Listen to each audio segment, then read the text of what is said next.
Hey everyone, and welcome to another Best and Worst of Disneyland. My name is Tyler Crouch, and joining me today is Katrina Manzoni. Hey everybody. And Mary Jo Mulatto-Willie. Hello. And today we have a very good one for you for planning. We have the top 6 best ways to maximize your day at the Disneyland Resort. So, you want to... Mary Jo came up with this idea, and she has a lot of great tips for everybody. We'll see. You want to just... Oh, I think they are. Do you want to explain to everybody how you can maximize your day? Sure. On a busy day in Disneyland, there's several things you can do to help get through all of the crowds that are going to be there. And the first thing, of course, is going to be go early. Even if you may not want to, get your rest the night before. If the park opens at 7, be there at 7. If it opens at 8, be there at 8 for rope drop.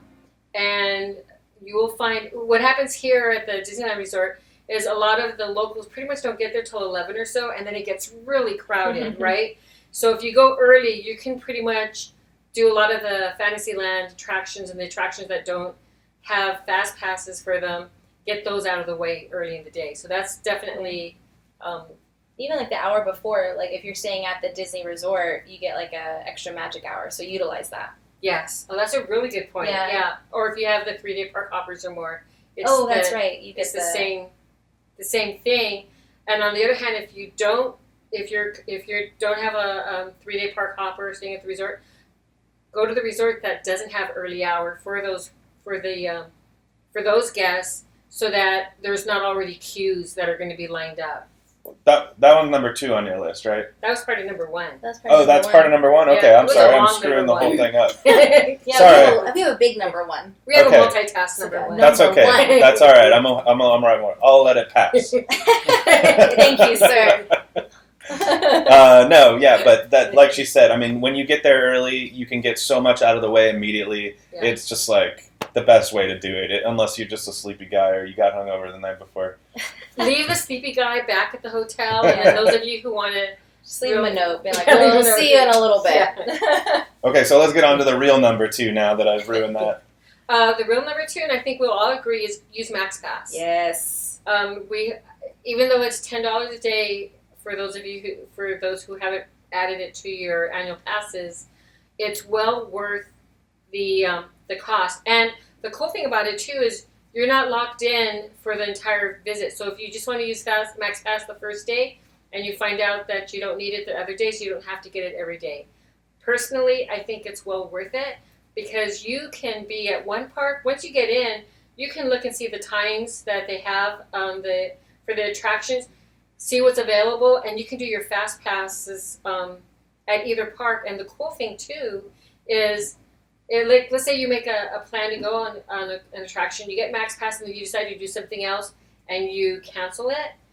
That frees up that MaxPass for somebody else. So if you look there, you can get attractions right away if they've been released. Mm-hmm. And I think that's such a cool feature. Yeah. Yeah, you can definitely get fast passes much faster by doing the MaxPass as opposed to just the old paper system. Yeah. For those of you from Orlando, they still have like the legacy fast passes here in Disneyland, and you go up to the kiosk at the ride and put your pass in, and then you get a fast pass. How barbaric! I know, and, so that's why it is just so important to get the MaxPass, even though it seems like another $10 a ticket, like that's so much, but it's worth it. But it goes hand in hand with getting there early too, because when you get there early and you have MaxPass, you can just knock out. I'm not even kidding, 5-6 rides within 3 hours. Right. And set reminders on your phone. Yeah. Boom. Like as soon as you start making fast passes, it'll tell you the next time you can make another fast pass. Remember that time, set an alarm on your phone, because I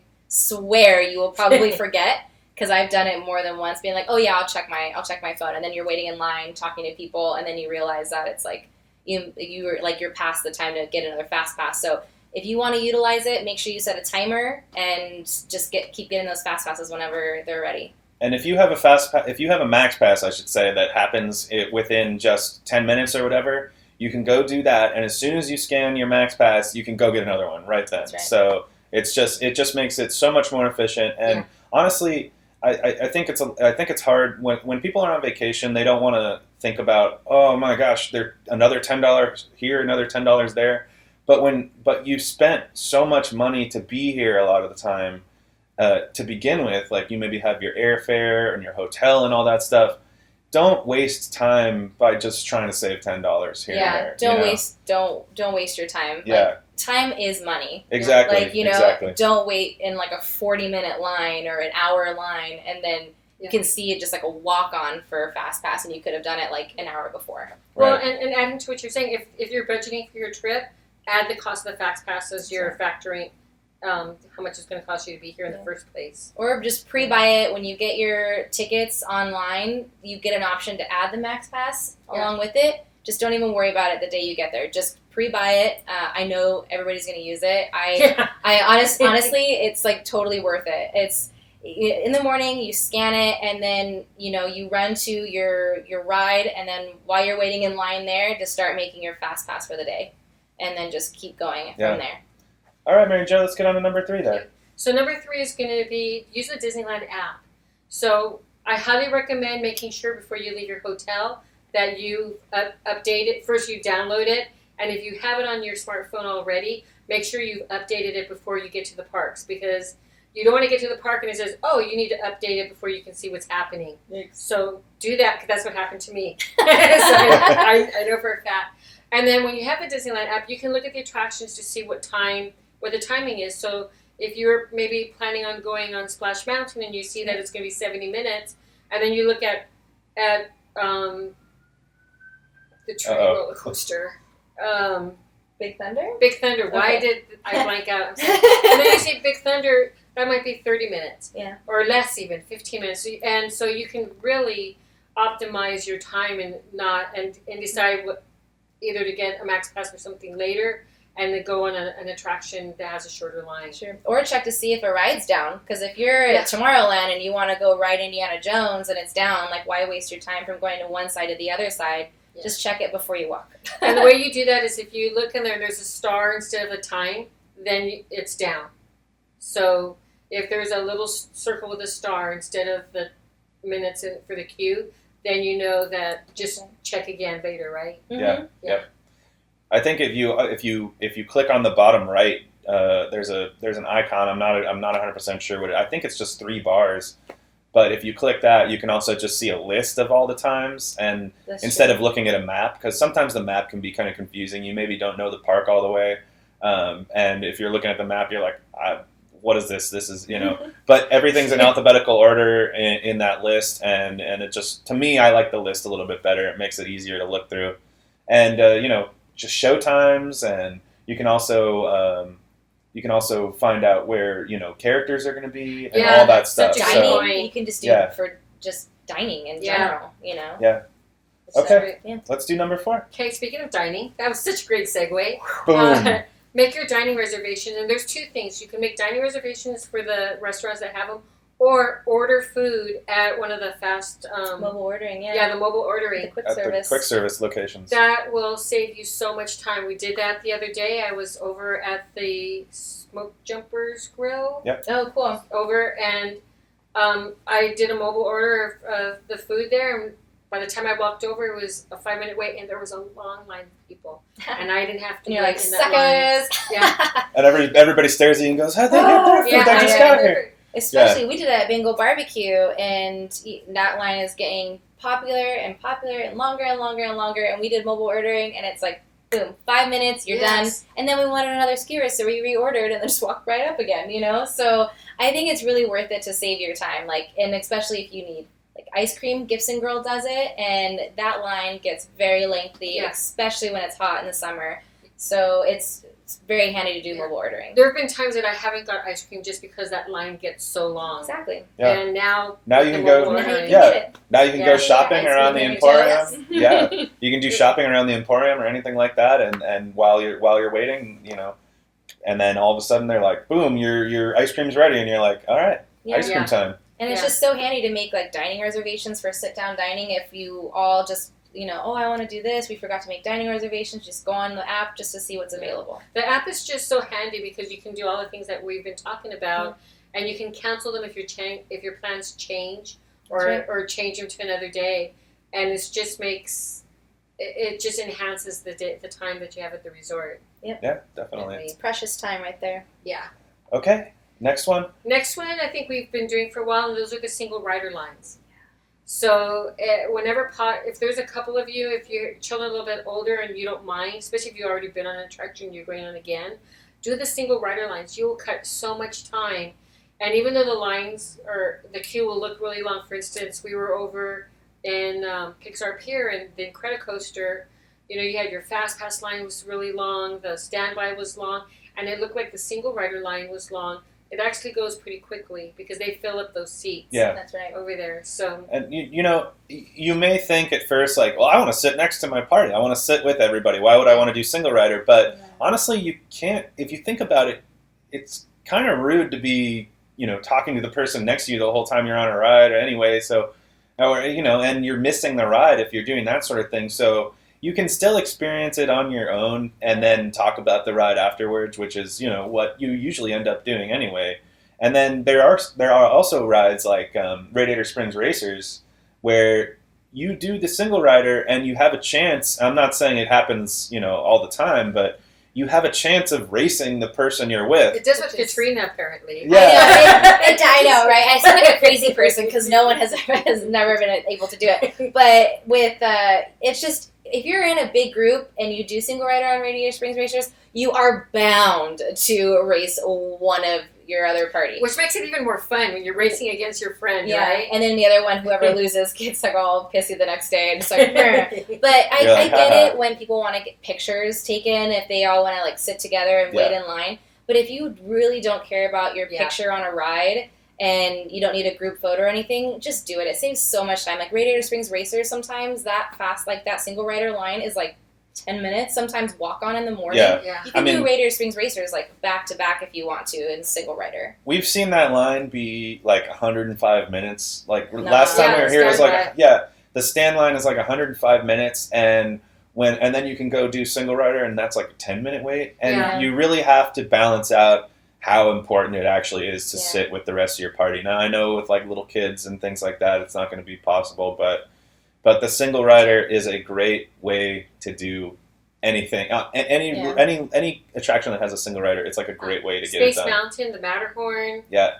Indiana Jones, I think, also has. They do it sometimes. They do it when it's not that busy because sometimes some of these rides, the single rider will get pretty long, and so when that happens, they do shut them down, like in Indiana Jones and things like that. But like you mentioned, Space Mountain. That one that's a new single rider. They just got that. So, and that one's like in the exit. You kind of have to. That's the thing is it's a little bit difficult to know sometimes if a ride actually has single rider. Well, they have it in the guide. Okay. So so be sure to pull the guide or look online before you go and see which attraction has single rider, and then that'll. And if you don't have a guide with you, ask the cast member, which I think you were probably going to say, right? Yeah. There's usually cast members there, especially if the lines are long. Ask if they have single rider. Sometimes Soaring, even though Soaring has single rider, sometimes they don't let you on because it's crowded. So that might be one that on the pamphlet it says that they're single rider, but when you get there and you ask, the cast member is going to tell you no. Yeah. And with single rider, you lose your loss of privileges to ask where you want to sit. Yeah. So remember that. So if you're a very picky person that you're wanting to go on Splash Mountain, but you really don't want to sit in the front, you might not want to do it because they might sit you up in the front. And you can't just say like, oh, can I get the back? And they're like, you're in single rider, you get on that. Yeah. So just remember that. Okay. Yeah. Now we're on to the last one, right? We're on the last one. And I think this is really important is before you even go to the park, have a game plan.